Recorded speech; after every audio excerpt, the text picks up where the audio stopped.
Oh, well, it's morning for me. It's Yeah, noon well, for you, noon right? for me. Yep. Yeah. I gotta say, I am like, this is the coolest thing ever because you and I have become such good friends in a way that we never would have been able to outside of, technology and everything else. So just for those that are joining us, I am over here in Seattle. Kelly is in New Jersey. Yeah. And Kelly and I have never met in person. Like, this is how we do our friendship is via Zoom and the phone. And so anyway, this is just super Yeah. exciting for me. It's I'm loving amazing. this. It's Yeah. amazing. It's amazing Um that we could be working on a project together like this and we're on the opposite sides of the country and it's so Opposite sides of fun. the country. It's really cool. It's really cool. So, we just thought these first couple episodes, you might want to know who you're hanging out with for this, and just kind of get to know us a little bit. And we would love to share, with you who we are and what we're all about. And today, Kelly, can I interview you? Yes, I'm excited. Awesome. Cool. Well, I mean, let's just right out of the gates. Let's get going. I know a lot of your story, but I would love to just have you share. So, what is your background, and tell us a little bit about you. Yeah, I grew up in New Jersey and still live in New Jersey, and actually in my hometown. So I stayed put right where I started. I still am. And I am a mom of four kids, two girls, two boys, who are 17, 15, 12, and 7. Girls are on the end, boys are in the middle. And I am also by trade a teacher. So actually originally when I graduated college, I always knew I wanted to work with kids, and I thought about maybe becoming a family therapist and going that route.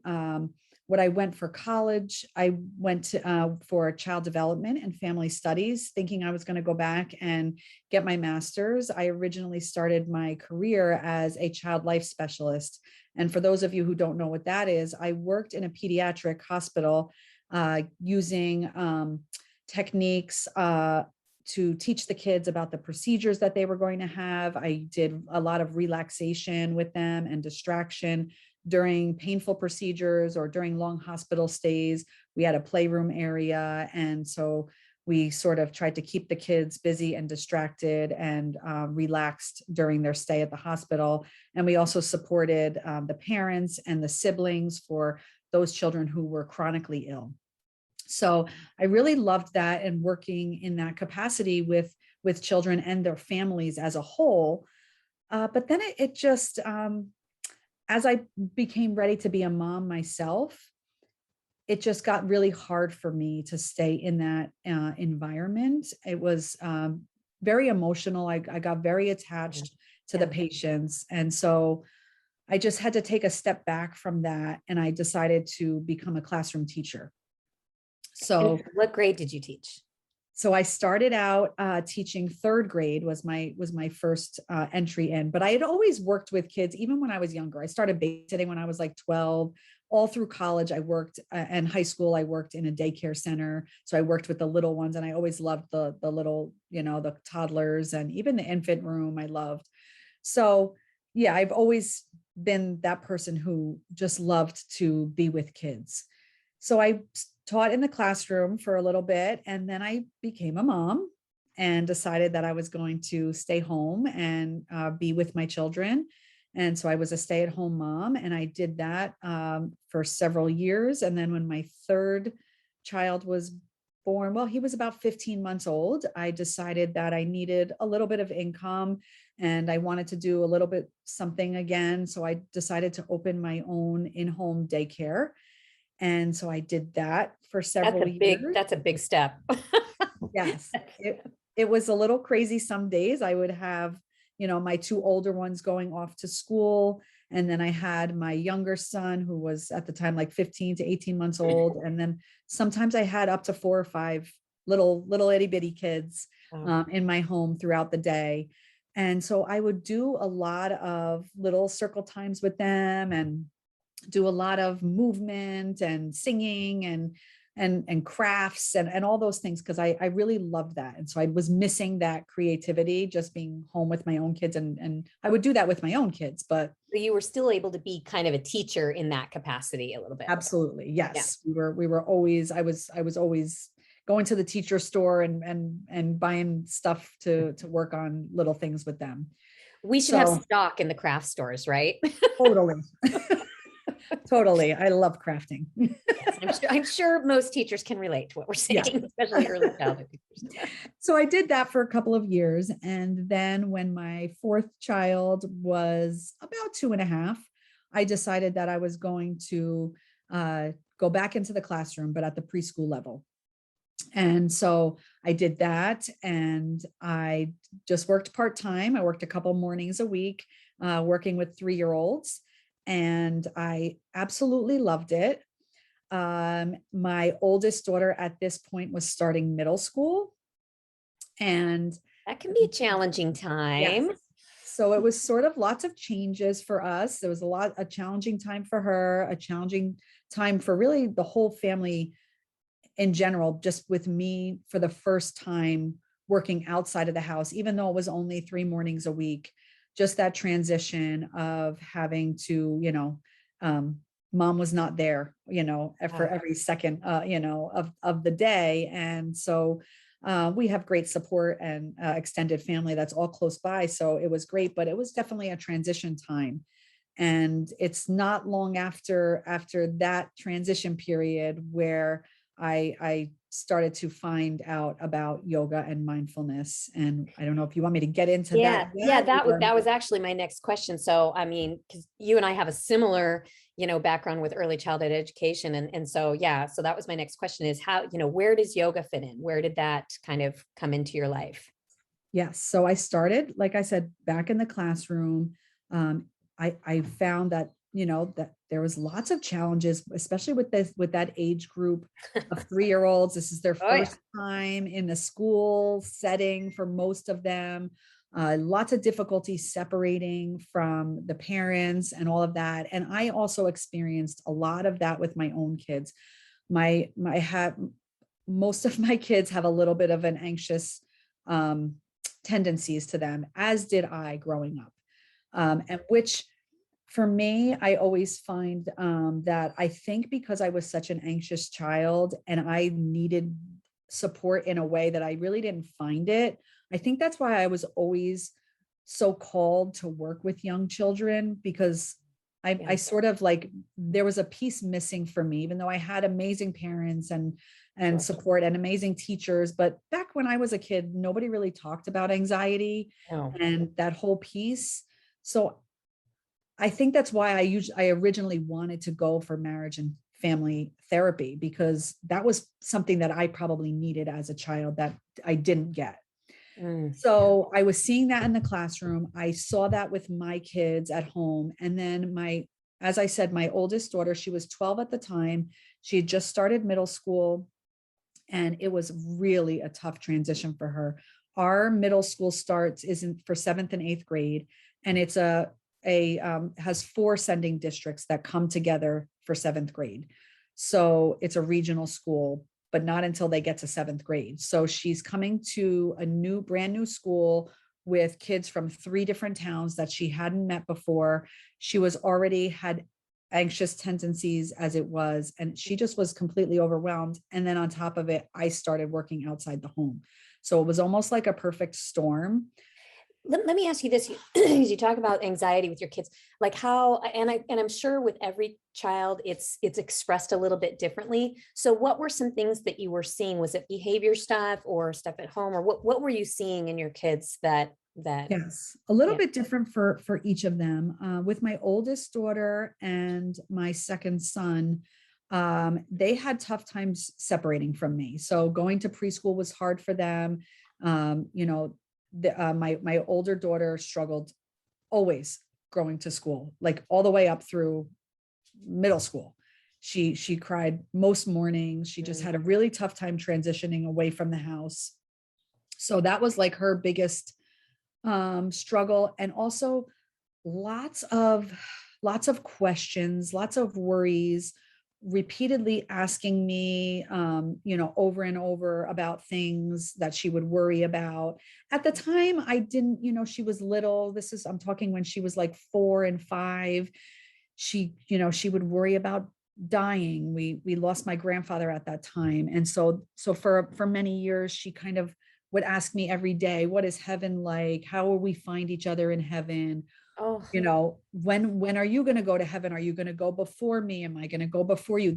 All these questions would just constantly be swirling in her mind. And so it's at the time, pretty heavy stuff yes, for a little kid. Yeah. yes, for a 4-year-old to be thinking about that all the time, but it didn't really raise a red flag. As I said, I was an anxious kid, so I always had a lot of worries. And I just kind of thought like, okay, she's a worrier, Yeah.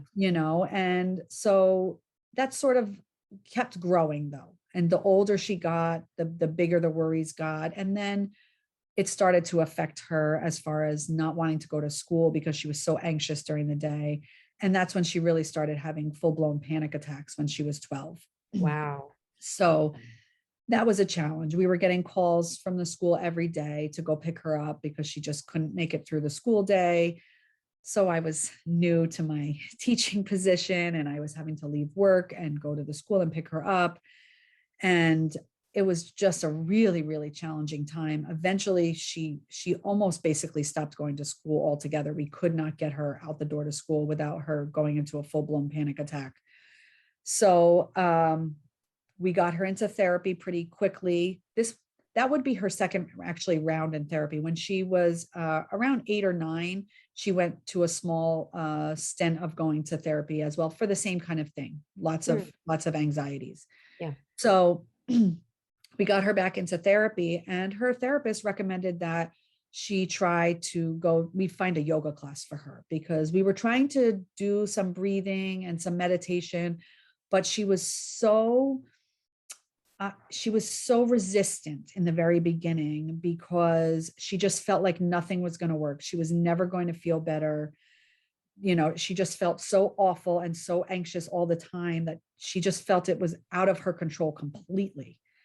And so her therapist said, let's try and get her into a yoga class with some other teens that maybe What a are smart therapist. Yes, she's amazing. She is still in our lives. She is still my daughter's therapist at this time. So she's amazing. I love that.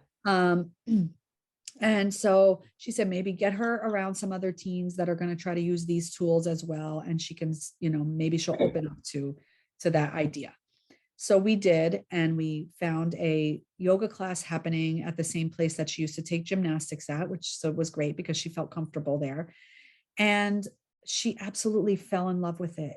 Was it more of a kids class, or was it more of an adult class, or? It was a teen class. The kids were like maybe like 12 to 15-ish age, and they were doing it. The instructor was probably leaning more towards adult style yoga, which makes sense. Full-blown like kid style that maybe you and I teach to the younger kiddos. But she was a young girl, the instructor, probably in her 20s. And my daughter just looked up to her. She had taught my daughter gymnastics, so she already had a relationship with her. And yes, she just immediately fell in love with the practice. She immediately opened up to meditation. And, I think she suddenly thought like, oh, wait a minute, I have some control here. I have some control in my body, which her body felt so out of control during the panic attacks. And all of a sudden the light bulb went on and she was like, wait a minute, I can help myself. Yeah. And, I don't need my mom to calm me down. I can use these tools and I can calm myself down. And don't get me wrong, this was not like a magical thing that happened overnight. It was a slow process, but I saw immediately the interest that she took. And I was like, wow. And so this grew. She kept attending classes every week. And we saw such improvement that I thought, wait a minute, there's got to be something to this. I hopped on my computer. First of all, I started doing yoga myself. which I had done in college a little bit on and off. And then I did a little bit during my pregnancy because I had a lot of back pain, but I was mainly doing it then really for the physical practice. I really didn't get into like the meditation or any of that. So I thought, okay, she's enjoying this. This is helping her. I'm an anxious person. Maybe I should check this out, you know?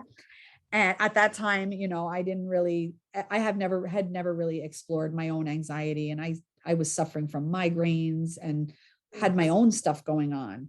So I started practicing and fell in love with it myself. And then I got on the computer and I said like, okay, kids yoga, like this has to be a thing. Like, is this a thing? Like, you know, this, like, I don't even know where to begin. And so I started researching, and lo and behold, there was a Kidding Around yoga training happening about 20 minutes from my house, like 6 weeks later. Oh my I gosh. signed up immediately. I told my husband, like, I have to sign up for this. This is like, I feel like this is amazing. I want to use this in my classroom. Because as I said, I was seeing the kids struggling in the preschool classroom. I knew my kids struggled. So I was like, I have to do this. So I signed up for the training. And of course it was amazing. And the first day I finished the training and I got out of my car and I just started crying because I have chills right now. Every time I think of it, I have chills because I always said I wanted to help kids in some way. And I got into the classroom and I just think educators are incredibly important and incredibly amazing individuals. But I didn't feel that that was my calling. Like I could have stayed in the classroom and, you know, I did enjoy working with the kids. I always loved being with the kids, but there was just something missing, you know, that I just felt like, you know, that thing that, you know, you're supposed to do. And as soon as I got out of that Saturday training, I said, this is it. This is it. Like, I mean, this is what I want to do. You know, this is how I can help kids. So yeah, I finished my 2 days and I immediately decided I was going to become a licensee.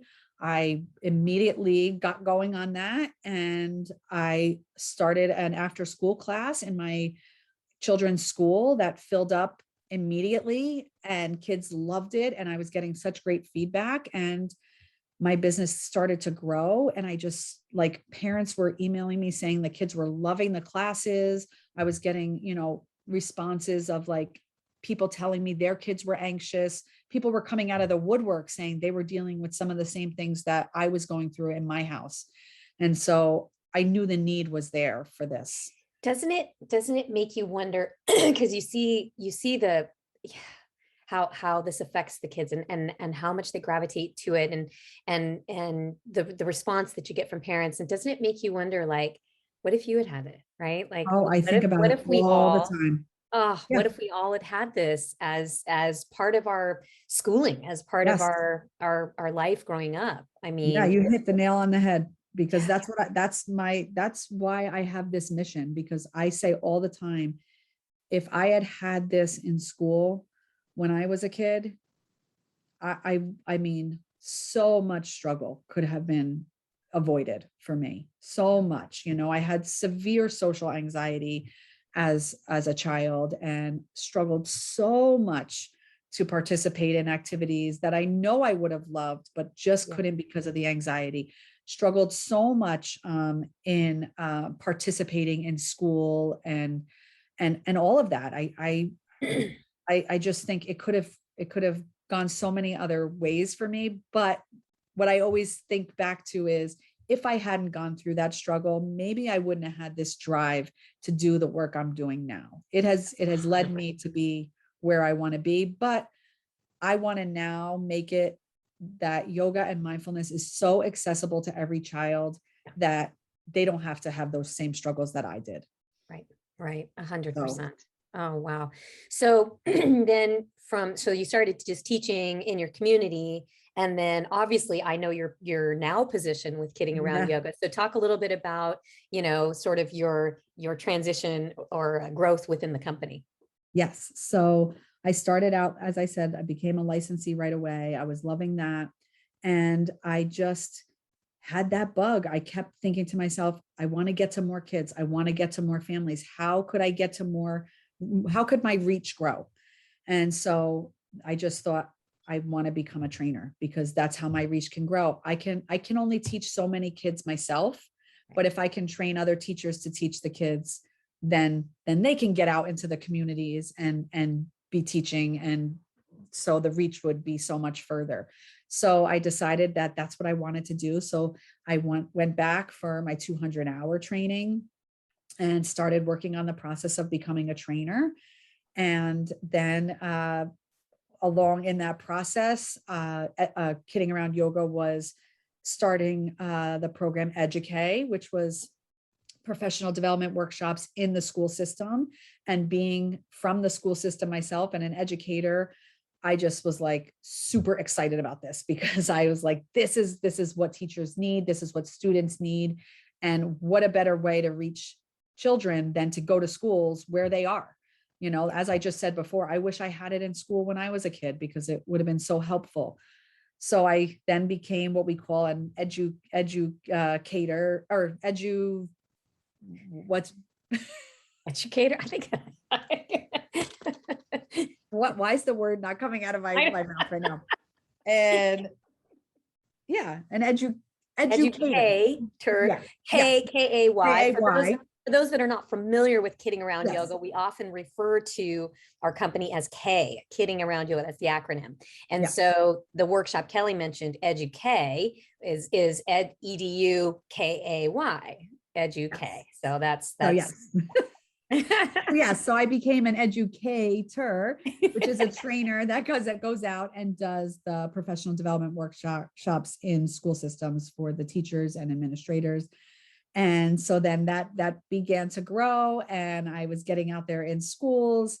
And yeah, then Kay came to me and asked me to help a little bit in the back end with that and do some marketing and help to get that workshop out because they knew I was really passionate about it.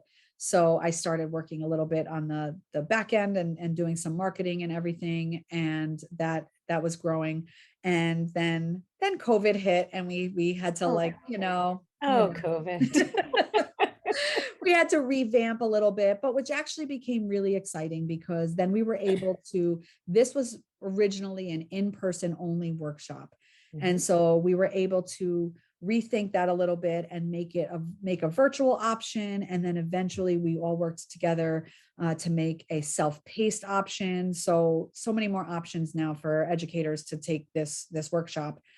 And yeah, I just kept, my work with Kay just kept growing and growing. And then I just recently got the opportunity to now work as the US training coordinator, helping other trainers get out there and make 2-day live trainings happen across the US, which is exciting because, as I said, my goal this whole time has been to extend my reach and getting these tools out there in the world. So my reach is extending now by helping trainers to get out there and train other individuals. So those other individuals can get out there and teach the kids. So it's super exciting. And Kay has not, the way Kay has changed my life is just, it's beyond words. It's not only changed my career, which is what sort of we can see on the outside, my career path has totally gone in another direction, which I never could have imagined.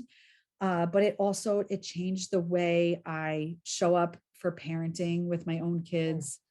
It changed my relationships with other people. My yoga and mindfulness practices have changed my relationship with myself and just sort of impacted my life like a domino effect. It's been just the most amazing and wonderful thing that has, that I've ever seen unfold. And I keep just taking one step in front of the other and following my heart with this program and this opportunity because I'm just so passionate about it because I just see the good work that it does.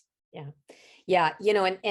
And of course, you and I have been part of this company now together for a bit, and we've seen the growth and we've seen we've seen things change and seen the addition of the smaller workshops and educate and everything else, and which has been so exciting. And of course, if you're not familiar with Kay, we'll link to everything, in show notes and everything, so you guys can explore it more. But I mean, I love your story, because it just, like you said, you've just followed your passion, you followed your heart, and you're doing exactly what you're meant to be doing right now. I mean, it's so exciting. So, and of course, I am thrilled to be working on this project with you, just because it allows me to hang out with my friend a little bit more, which is awesome. And so let me ask you this: when we started talking about this podcast, I mean, we were like sharing the same brain. I remember being out on my walk, and I called you, and I said, I'm listening to this great podcast. And you're like, oh my gosh, I listened to that yesterday. And we're like, why are we not doing a podcast for Kay? So we started talking about, let me ask you this: what are you most excited about for this podcast, other than hanging out with your friend, me? Yes, I mean, hanging out with you is just the icing on the cake, my friend. But I am so excited because, first of all, I love podcasting. I mean, I love the podcast world, because I so enjoy listening to podcasts myself. It's like definitely become my most favorite like form of learning and entertainment. I very rarely can you find me sitting in front of the TV these days, just with being a working mom of 4. It's always so busy. But listening to podcasts, I do it while I'm doing the dishes. I listen while I'm folding the laundry. I listen while I'm doing drop off and pick up at practices, and on my way to work, and while I'm cleaning the house, all the things.